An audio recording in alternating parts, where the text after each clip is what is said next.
Selon une étude médicale, on a prouvé que les femmes qui tiennent à inclure le calcium dans leur régime quotidien ou qui prennent des compléments de calcium sont moins sujettes aux troubles hormonaux qui provoquent souvent un déséquilibre dans les fonctionnements et les fonctions de la glande thyroïde. Les recherches publiées dans le magazine britannique Journal of Medicine ont révélé que les femmes qui ne prennent pas le calcium dans leur repas sont plus exposées aux troubles hormonaux et sont plus sujettes à l'ostéoporose, la dépression et les calculs rénaux. Les cours d'eau du pas de Calais, placés en vigilance orange vendredi, ont poursuivi dans la nuit de samedi à dimanche lors des crues, avant un retour des précipitations dans la matinée accompagné d'un risque de vent fort, a-t-on appris de sources concordantes. Compte tenu des quantités de pluie potentiellement fortes prévues pour la journée, des montées d'eau rapides pourraient à nouveau se produire sur les zones où les débordements sont déjà observés. La nuit était totalement calme, il n'y a aucune intervention particulière des pompiers. C'est ce qu'a ajouté un expert en disant que les autorités restaient vigilantes par rapport aux autres pluies qui devaient arriver dans la fin de la matinée.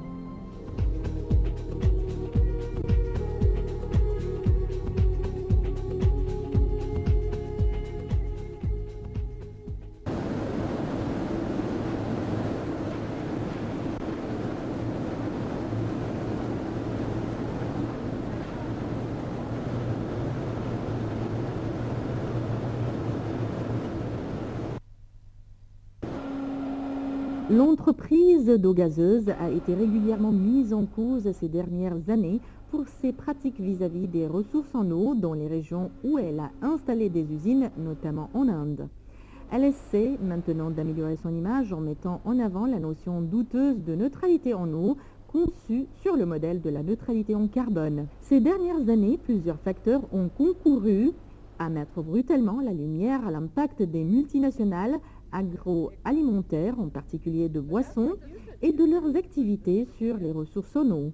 Le mouvement global contre l'eau en bouteille, particulièrement efficace en Amérique du Nord, a provoqué une prise de conscience dans l'opinion publique et chez les décideurs, avec pour effet de faire chuter les ventes de ce secteur après plusieurs années de hausse soutenue.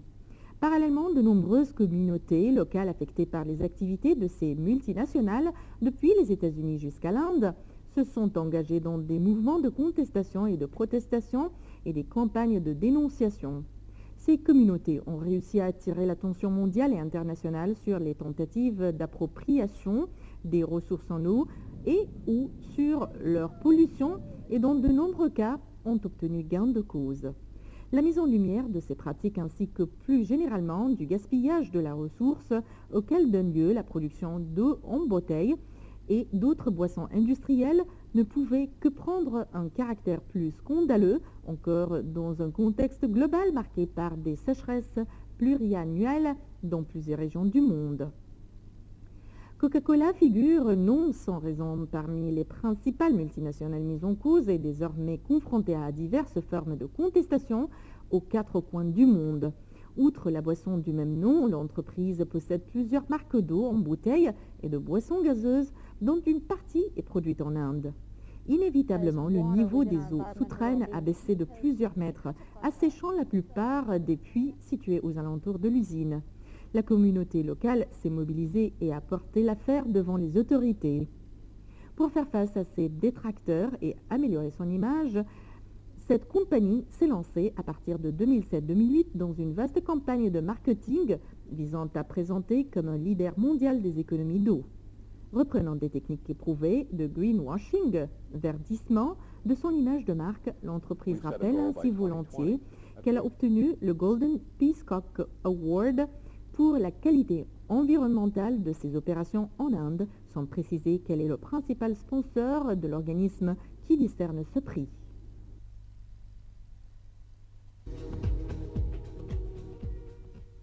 Le changement climatique menacerait la base d'alimentation des pandas, à savoir le bambou, et de manière plus générale la survie de l'espace.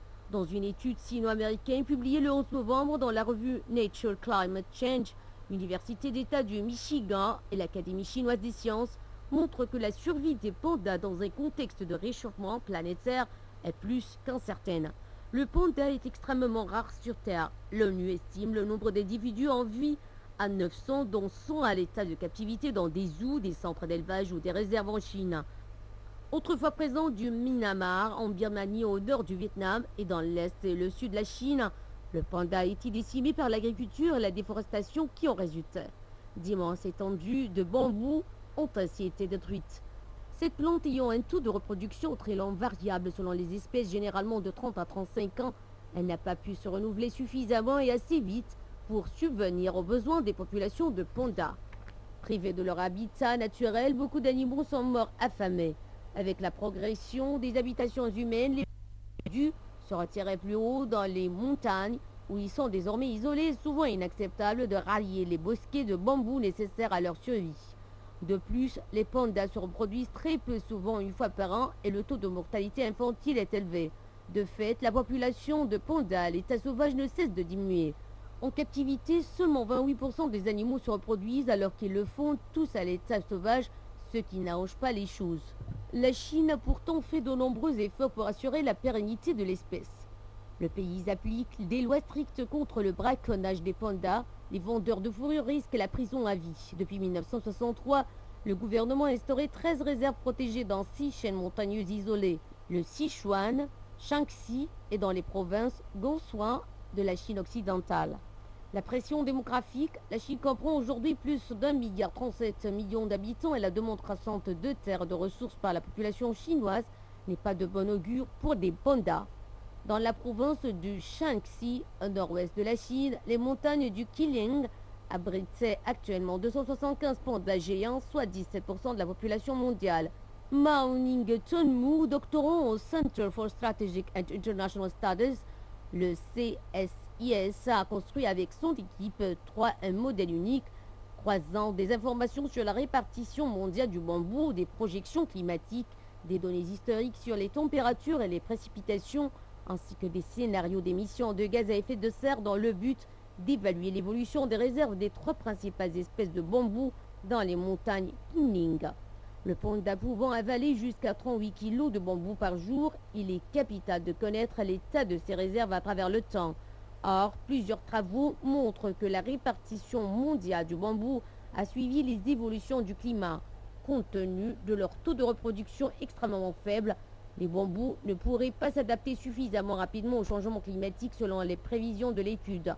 Ainsi, les réserves disparaîtraient complètement d'ici la fin du siècle, ce qui priverait les pandas de leur habitat principal.